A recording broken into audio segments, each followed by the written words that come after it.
funny or sad. I think it's more sad than funny. Yeah. He has one ability I don't have. Yeah. He sleeps. He can sleep. This guy goes on a beach and he lays down on one of those, 6 ounce. They weigh 6 ounces and you can't lift it. Yeah. They're meant.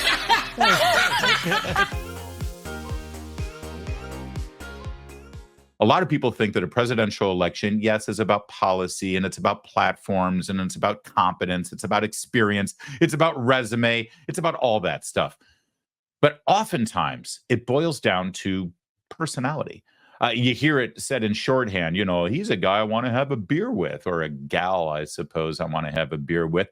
This person makes me feel good about myself and about the country. I feel good when this person's around. Or even better, I do not want to spend 4 years of my life with that person in my living room, right? I think that was a big problem with Hillary Clinton. Who wanted to deal with that voice and that annoying approach and that sort of relentless Hillary that she brought to the table? Well, this is why politicians try to be personable and affable and natural and funny, right? Ronald Reagan was a really funny guy. He could tell a joke better than most comedians in Hollywood. It came from his years giving speeches and TV appearances and live appearances and being in Hollywood. He was just a natural at it. And ever since then, really, politicians in the modern era, they try to do that. They try to be funny. They try to be approachable. They try to sort of make you laugh and feel good about yourself. Bill Clinton wasn't bad at it, actually. I got to give him credit. And even Obama was able to sort of bring it, and late night shows and sort of make fun of himself. Self-deprecating humor is always a good way to be funny and approachable, for that matter. I set this up because we've now reached the point in the campaign where both Kamala Harris and President Trump are trying to be funny. They're trying to present themselves in a way where they're approachable. They seem like just regular people that you want to spend time with. We'll begin with the embarrassing moment that Kamala Harris has attempted to be funny. This is probably, we searched in vain to try to find a video clip of Kamala Harris in her prime, making people laugh and being the funniest she can be. And to give her some credit, this is a clip that did go viral at the beginning of the campaign. You had a lot of TikTok videos sort of spinning off of this moment. This was her best moment of her entire career, bringing humor to the table. You think you just fell out of a coconut tree? You exist in the context of all in which you live and what came before you. That was it. I wish we had more, but I don't. That's Kamala Harris being funny. You think you just fell out of a coconut tree? You exist. Okay, that brings us to Donald Trump. Now, Donald Trump is a funny guy, and he appeared on the Andrew Schulz, right? Andrew Schulz podcast. Andrew Schulz podcast. Now, this is the guy that sort of appears with. We've shown him before because he does that after show, special show with Charlemagne the God, and they talk about politics. And he's funny. He's a stand-up, and here he is on the podcast with all of these other comedians. And this is a hard room to walk into. See, the hardest thing to do when you're trying to be funny is to be funny with other funny people. They're a tough audience, all right? And if you're going to try, you got to bring it. So here's a little bit of Donald Trump just sort of letting his hair down, as it were, and bringing the humor. Over the last week, I have to, when we talk about funny or sad, I think it's more sad than funny. Yeah. He has one ability I don't have. Yeah. He sleeps. He can sleep. This guy goes on a beach and he lays down on one of those, 6 ounce. They weigh 6 ounces and you can't lift it. Yeah. They're meant for children, Yeah. young people, Yeah. and old people to lift. Yeah. They're aluminum, hollowed aluminum. Yeah. They weigh very little, and he can't lift. And somebody convinced him he looks good in a bathing suit. And when you're 82, typically bathing suits aren't going to make you look great. But you're not going to be enhanced. Yeah. All right? It's just one of those things. I can't be sure about that, but typically you don't. Depends what he's packing. He could. I don't know what like the hell he's packing, but I don't want to, and I don't want to know either. I don't know. But he has an ability to fall asleep while on camera. He can lie down on one of those things, and in minutes, he's stone cold out. How does he do And he's it? got cameras How does because he he's the do it? president, so they have cameras on him. Yeah. And then they show him sleeping on the beach. Yeah. You'll never see me sleeping in front of camera. How do we? All right. Now, this is objectively funny for multiple reasons. And I know. Breaking down and picking apart and analyzing humor is an awful endeavor because it sort of removes the humor from the equation. But this is important, actually. We've got more clips that are very funny, and we're going to see them. But this one in particular, I want to break down to explain exactly how natural and how impulsively, just in his bones, funny this guy is. If this is a contest between the two presidential candidates and who is funnier and who isn't, again, you've got this. You think you just fell out of a coconut tree? And you've got this. Let's break it down. Over the last week. Oh, and by the way, the question is, can you name one talent or attribute that Joe Biden has that he's better at you at, that he can do better than you? I have to, when we talk about funny or sad, I think it's more sad than funny. Yeah. He has one ability I don't have. Yeah. He sleeps. He can sleep.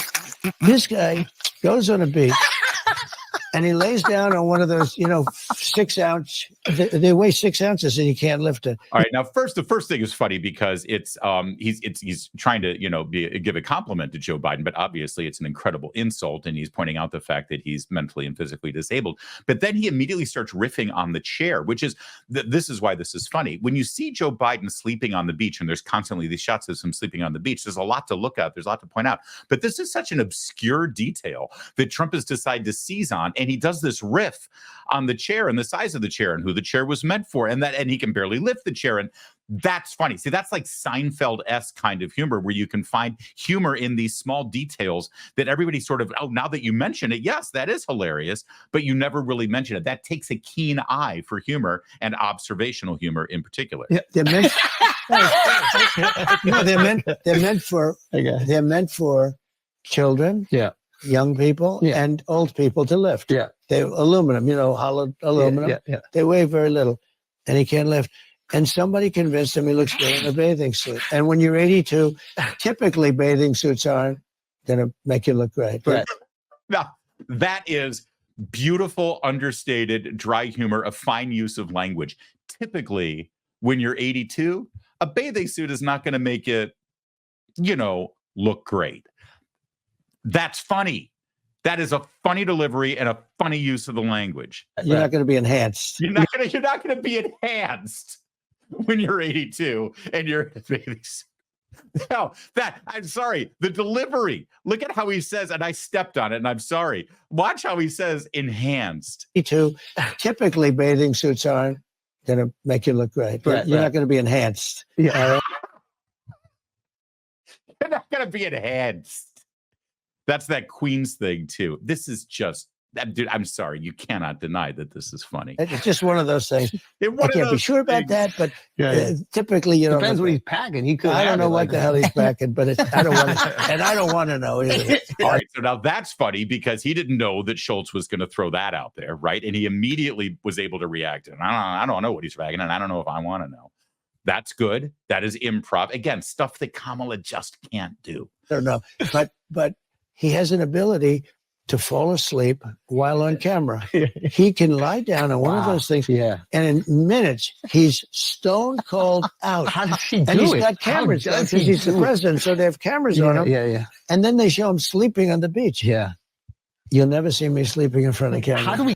I find this actually pretty amazing because this was, unlike Kamala, this was not scripted, right? This is Trump being Trump. And we know that because we've seen him in front of us for years, and this is what he does. But something tells me about this. This is a thing for him. I think that he is personally offended and bothered by the fact that the president of the United States is often seen taking a nap on camera. Right? It's like, I'm not saying Donald Trump doesn't take naps, although Melania, I think, was on the 5 yesterday and conceded that he barely sleeps. One thing, anybody who has worked with Trump, they all say the same thing, that he gets like 4 or 5 hours sleep a night. And he's up before everybody else, and he's working, he's doing his thing, he's watching cable news, and he's reading papers. I think it really does bother him. He thinks that it's a sign of weakness. It's a sign of laziness. It's insulting to the American people that the president of take a nap. Fine. You got to take a nap. Go take a nap. Don't let the cameras see you taking a nap. I think he's very bad. And I appreciate that about Trump, that he actually has a strong sensibility about the importance of imagery for the president. Right? The president of the United States needs to project a certain image. It's why he didn't want to wear a mask during COVID, by the way, if you remember right. And he was right about that, too.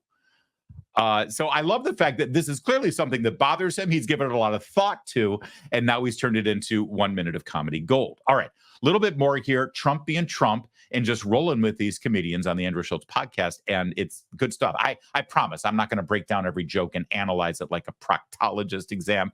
I just think it's worth noting how this is objectively just well done humor. Elon interviewed me on something. Yeah. And I think they said 275 million hits or listeners. That's a lot of people. That was a That's record. a nation. Yeah. But it's a whole new, different way of Can I ask you a question getting the word out, right? about Elon specifically? Is he your favorite African American? He's a piece of work, I'll tell you. He's a great guy. Yeah. He's obviously a brilliant guy. Yeah. I mean, when I saw the rocket engines come back, I said, what is that? Like a couple of years ago, I've seen rockets go up and then they crash into the water. Yeah. And I see the engines are coming back and they're landing. It's unbelievable. They're landing and they land on a raft in the middle of the ocean someplace with a little dot and they land right on the top of the spot. And my wife can't parallel park. I know. Most people can't. But no, he's great. But he's got a great heart. He was with me, as you know, on the other night. Yeah. And we were honoring a man who got killed at a rally, Corey, firefighter, great guy. And it was a beautiful evening. But Elon went out and he loved the crowd. He loves the country. Yeah. And he's picked a side. A lot of people don't want to pick a side. I have a lot of people that are big supporters of me. Yeah. But they won't go all out. They can't. They're scared. Quite. There's a They're cost. scared. Yeah. There's a cost. Yeah. There is a cost, but there's also a liability. I mean, some people, I respected a lot when this guy was up there doing jumping jacks. You got to vote for Trump. You got to vote. He was jumping high. Yeah. He was jumping high. He looked quite African. When he jumped, he's in good shape. I'm looking at his waist. I'm saying, wait a minute, does he work out or something? But he had a great time. And he's not out that much. He's probably maybe a little. Would you say he's a little reclusive? Possibly. Yeah. He's also busy. He's very busy and maybe a little reclusive. Yeah. But he had the greatest time. He was saying, "Look at these people. We had 100,000, more than 100,000 people. Yeah, that's awesome. It was a record. It was nobody's ever seen, and it was really."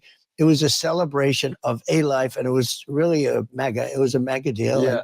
He was a big MAGA person. His family was there. And two other people that were very badly hurt were also celebrated. They were very badly hurt. They weren't actually expected to live. Yeah. And they lived. And they had incredible doctors.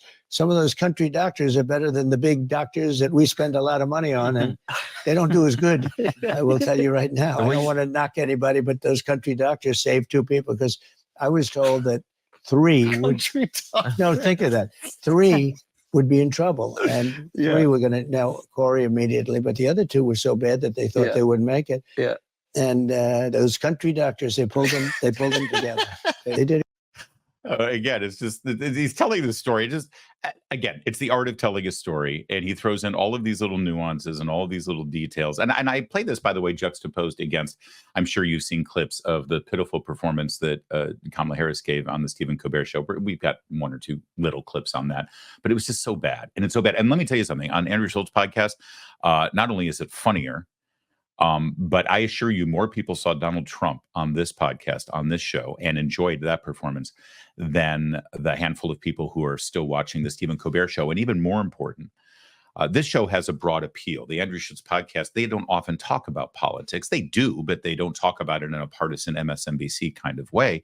So it has a very broad audience. In other words, the people who are tuning in to watch this oftentimes are undecided voters, or there may be even voters that are inclined to vote for Kamala Harris, but they're going to watch this and they're going to have a different impression of Donald Trump here.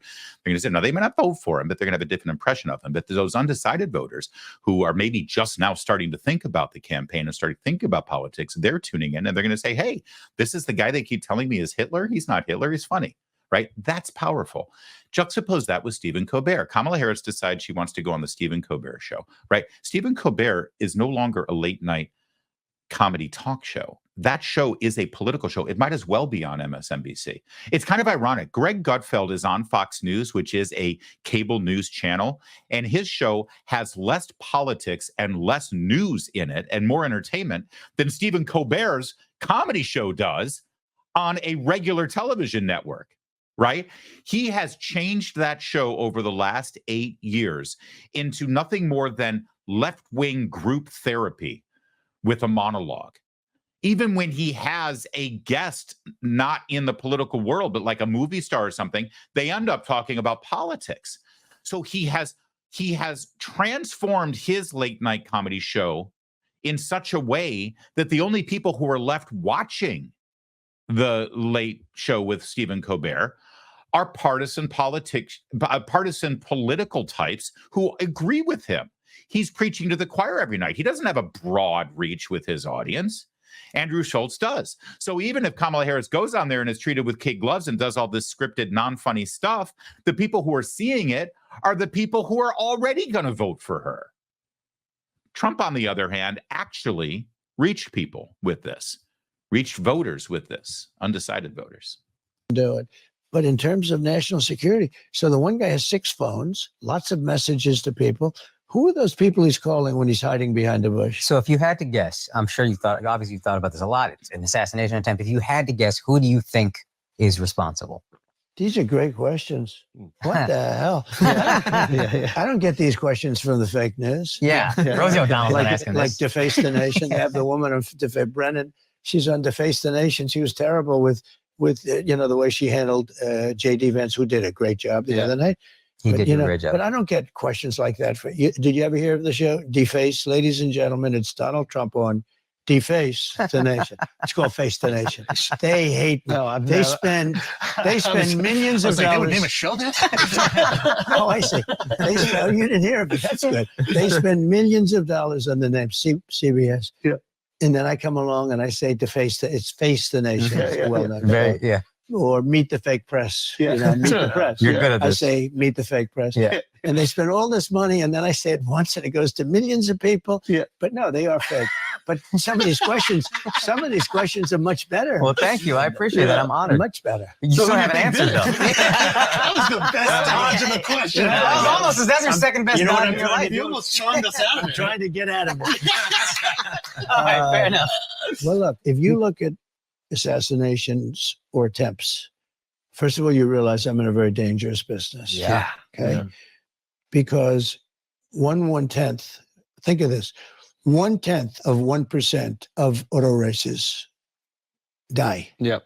Bull riders, I think that's pretty dangerous, Yeah. right? Yeah. I don't know much about it, but I think I wouldn't want to be on one of those suckers. No. Yeah. I see them flying off and the hoof is like an inch from the eye. And when it hits the eye, you're gone, Game right? over. Yeah. And they are well, it's about the same.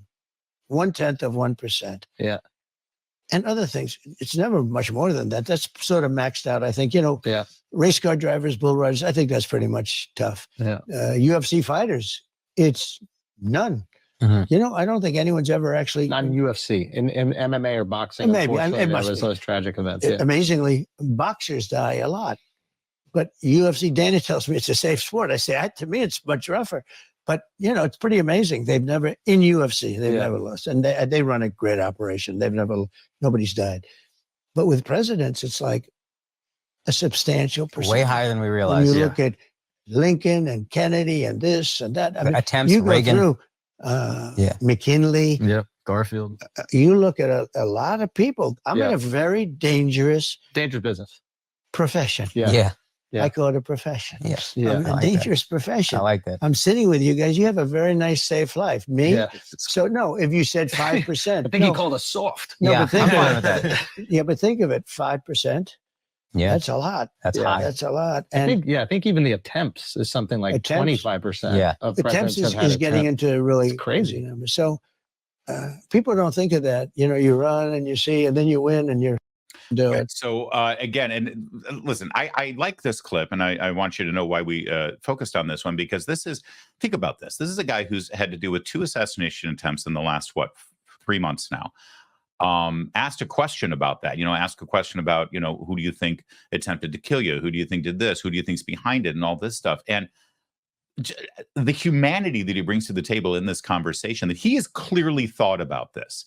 He's comparing the percentage of presidents who have been assassinated or attempted assassinations against presidents with, deaths in horse racing or car racing or UFC and boxing and things like that. This is something clearly he thinks about. And the way he he can inject humor and roll with it and have a regular conversation about something so incredibly powerful and frankly disturbing. It just makes him feel very real, especially juxtaposed against Kamala Harris's now, very obvious, overt attempt to appear real. And she ends up looking even phonier than she actually is, if possible. Again, if this campaign comes down to this intangible, it's not even close. One other funny exchange here has to do with, Donald Trump. Obviously, he wrote the book, The Art of the Deal. That's sort of the tag phrase for Donald Trump, right? All of his negotiations, his real estate deals, entertainment deals, whatever. Art of the deal, art of the deal, art of the deal. In his political life, you might boil it down to the art of the nickname, right? What goes into making a great nickname? This is a great exchange. You think I'm the number one influence? I Not think even I think it's So who else? Rogan. I think it's Oh, Rogan, you, and Kim Kardashian. Like, Kim Kardashian influences the shape of women's bodies and faces. Like, you see so many, they're literal Do they want to shape look of like human Do beings. they want to look like her? They want to look like her. Thinkers. So once we start seeing dudes want to look like you, Yeah. and I see young Jack over there, I think he's trying to do it. Yeah. Jack. Your Oh, yeah, TikTok guy. TikTok Jack. TikTok Jack. TikTok. So tell me, this is a little new world. I call him, his name is Jack. I call him TikTok Jack. I'm good with names, You are. You're very good with You it. are. I You mean, are. Pocahontas. Yeah. We have names. What about, and there was, Tampon Tim was good. What about, Tim, is the that? problem with Tim, it's hard to say. Yeah. In other words, It's a mouthful. it's Yeah. a lot. Yeah. Tim, and you can't stutter it through Yeah. when you No. call it. It's really a lousy word to say, Yeah. but it's quite accurate, right? There are some like Comrade Kamala. It's Yeah. a little hard to say. She's Yeah. comrade because she's obviously a communist. Yeah. She's Okay. horrible. Yeah. So I call her comrade. Yeah. And it's not bad. But when you put the names together, Yeah. it's a little, you got to be able to no, you got to be able to put it out there. But we have a lot of good ones. A lot of them I can't go into with you because some of my best ones, Give me some of my best ones are from the Republican primaries. Oh, yeah. And they're all friends of mine now. Oh, And I now don't you want got to be. to think I'm the I love that. I do love that. And some of my best ones are Republicans, but now they're my friends, so I can't use them. Which, by the way, also shows that obviously these nicknames are all in good fun. They are all in good fun, but they're also incredibly effective. And again, just there's something about Donald Trump sitting in that setting and getting these comedians to, you can't fake laughing when you're a comedian. Comedians generally don't do that. And they were busting a gut. And it does remind us again, just to check in with Kamala Harris and her ability to tell a joke and get people rolling in the aisles. Kamala, what are you up to again over there? You think you just fell out of a coconut tree? You exist in the context of all in which you live and what came before you. I mean, she is funny. I mean, she's not funny in the way she's trying to be funny or she thinks she's funny. But, I mean, there's a lot to laugh at there. I will give you that. If you're unburdened by what has been, that is.